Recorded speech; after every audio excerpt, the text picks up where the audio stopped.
right now. As always, we're joined by Dr. Syed Hussain from Trinity Health of New England. Thanks for being with us. Sure, thank you for having me. We're talking about three topics. The first one is doom scrolling. We're going to talk about creatine in a little while, and then also hit vaccines as we're heading into that sick season. But first, let's talk about doom scrolling. It's basically being on the phone too much. You're just continuing to scroll, and you sort of lose track of time. Attorney General William Tong is joining other states, taking action against TikTok and the impact that it's having on kids' mental health. He said this about the concept of doom scrolling. The developer of infinite scrolling called that behavioral cocaine, meaning they know that it's addictive and they purposefully go out there to get young people addicted, and then they see content they shouldn't see. All right, so I talked to my kids about this and I said, you got to get off your phone. I don't want you to be addicted to those phones. And they make fun of me. They're like, we're not addicted.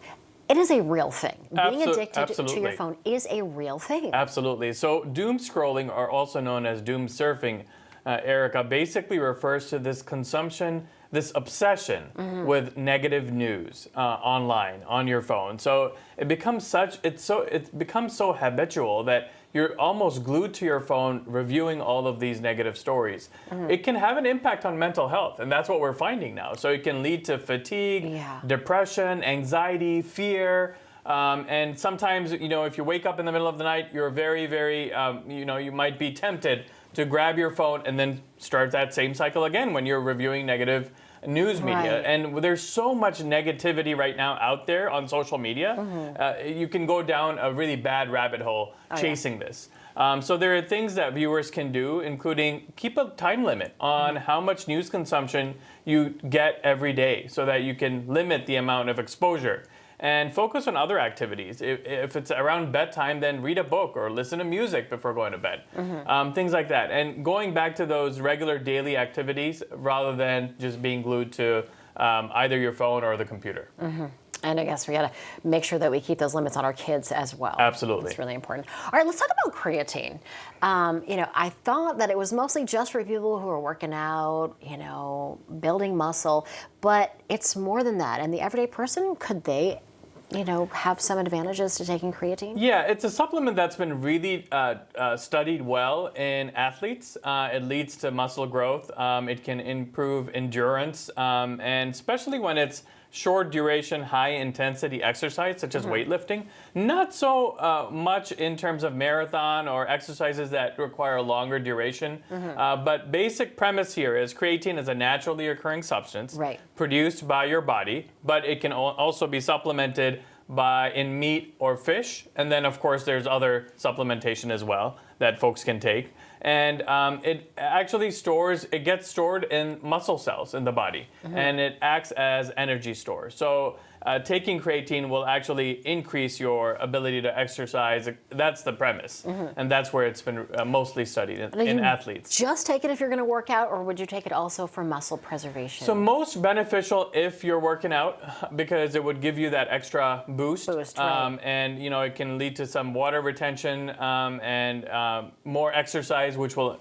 enable muscle growth in the short medium term. And then really quickly, how do we know we're getting the right creatine as far as the quality? Sometimes people wonder, can I get it from CVS? Can I get it from Amazon?